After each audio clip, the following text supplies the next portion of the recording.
Gospodarska zbornica Slovenije je med 5. in 8. decembrom letos organizirala obisk slovenske gospodarske delegacije v Irak. V delegaciji so bili predstavniki 13 slovenskih podjetij.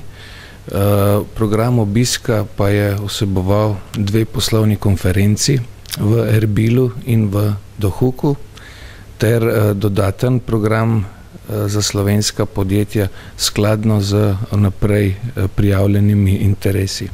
Gospodarska delegacija je obiskala severni del Iraka, ki je pod kontrolo kurdskih avtonomnih oblasti, in ta del Iraka se v zadnjih 5-6 letih sunkovito razvija.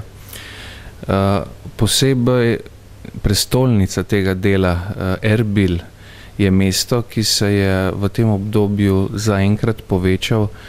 V mestu se izvajajo številni gradbeni in infrastrukturni projekti, nekateri ga že imenujejo kot Novi Dubaj.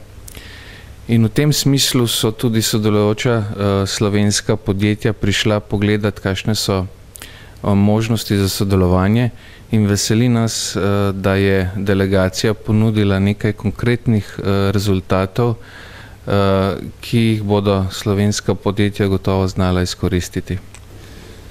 V okviru obiska je bil tudi podpisan sporazum o sodelovanju med Gospodarsko zbornico Slovenije in Federacijo kurdskih gospodarskih zbornic Iraka. V tem sporazumu so opredeljeni načini sodelovanja v prihodnosti in veseli nas, da se bo v kratkem na tej osnovi zgodil tudi povratni obisk kurdskih oziroma iraških poslovnežev v Sloveniji.